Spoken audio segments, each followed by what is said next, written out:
All right, thank you, Matt.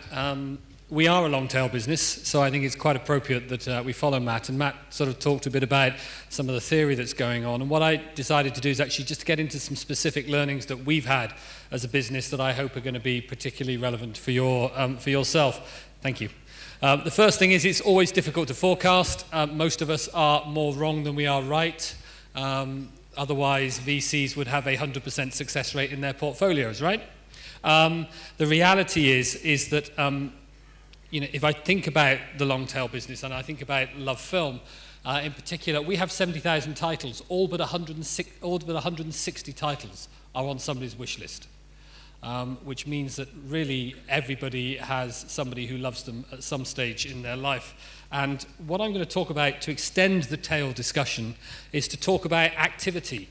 And how you drive your marketing, because what we find is actually there is a long tail of activity that you need to do, and we closely manage the business to yield curves to try and understand, what is that extra bit of activity we can do to drive it. And the reality is there's no single bullet that helps you get new customers in.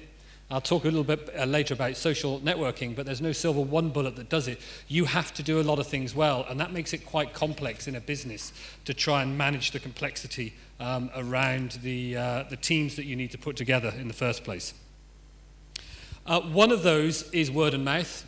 This is what used to happen in the 50s, the old garden fence and how that worked. The reality is the new garden fence is social networking. Right? I'm going to use the F word. I think many people are probably going to use the F word today, but of course that's Facebook, which is the ultimate garden fence and how that works. And through APIs, through the use of technology, embedding your website into those other sites is absolutely critical for success and to build the word and mouth of what's going on there. Word and mouth for Lovefilm is our mojo. If you look at this chart here, it shows absolute level of penetration by postcode in the UK, and it shows the change in the penetration over a 12-month period. And we are continuing to grow fastest in our highest penetrated postcodes, sort of reiterating the whole viral and word and mouth effect that's going on. Now, that's really important in terms of our subscriber acquisition, but it's also really important in terms of getting people to add new titles and getting people to add new purchases onto their lists in the first place. Because if you can bring your friends, if a friend's recommendation is a multiple more effective than any recommendation algorithm you have or any individual ratings, reviews or critics activity. So for us it's absolutely important, this whole word and mouth and beginning to integrate into other areas. The other thing that's quite important, and I think there's not a lot of time spent on this, which is for every e-commerce business, what is your role in the supply chain or value chain and how are you adding business? Especially if you have a small number of concentrated suppliers, which is the case in the video and film market. And so what we've tried to do is spend a lot of time understanding, what happens when people join Lovefilm. And the reality is, not only do they rent more, which is obvious, but they end up buying more, going to the cinema more, watching more on TV. So we're actually building a total market. And this is really important for us when we work with our partners to try and understand how we can add value to what they're doing, as well as how we can take our share of the monetization in that area specifically. Now, you all would have seen this chart a number of times. Adoption curves are accelerating. I think tablet is going to be, and with that I include iPad, is going to be stellar in terms of the adoption rate that's going on.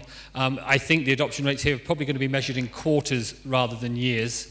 And that has huge implications for how people are using the online business and also for businesses like ourselves as we begin to make the transition from a predominantly physical business, which is where we started on, into a digital business.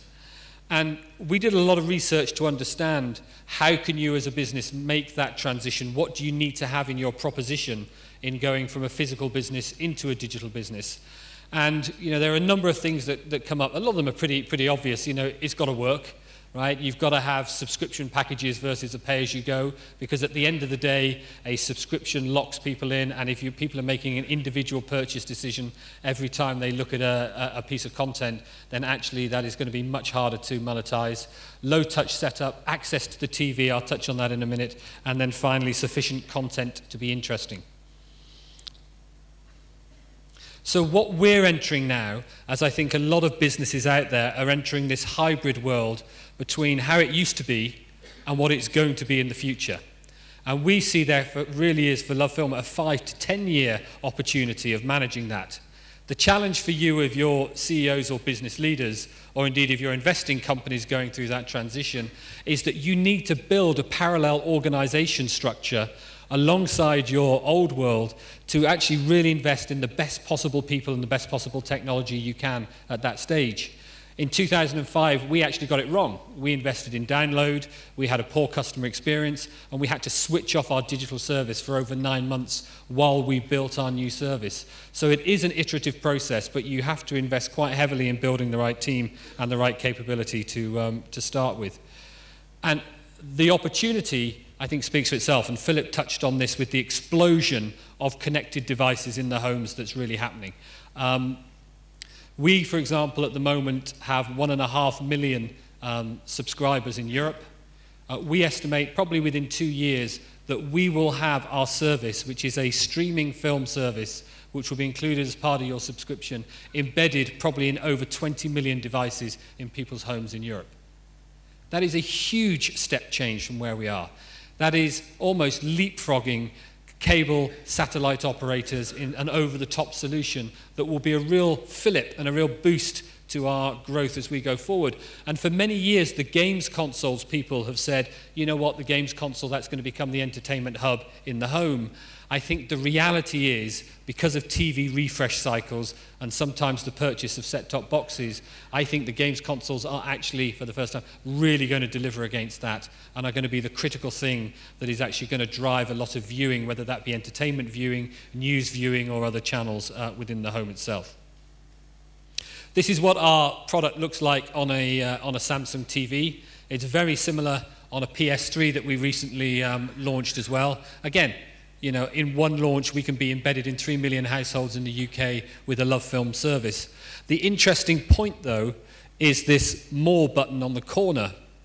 We didn't go a digital-only service. This service now is also a way to manage your rental list, a way to manage your physical proposition.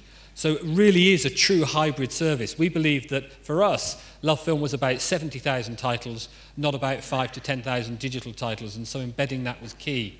And I think that what becomes really important is if you think about and extrapolate that as an idea, you know, it's not just about the technology, it's about the way consumers use it.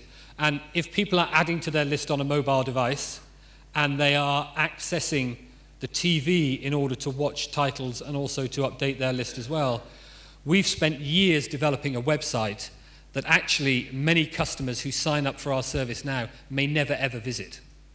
So we may be an online business and actually people may not visit the website on the PC, they may just do it through mobile phones and TV devices. And our product team are trying to get their mind around the implications that that has for how they manage e-commerce going forward. So just to summarize, because I know we're pretty tight for time, I think you have to do a lot of things well and stay flexible. You try and add value in your industry so that you can maintain those relationships across your supplier base. Invest in cannibalizing yourself, build the team, invest your cash in that because somebody else will if you don't. And you know, finally, you know, one of the key things, that home usage experience is just going to explode. And all you people in, you know, e-commerce means I just think that's a big opportunity for us all. Okay, Marco, thank you.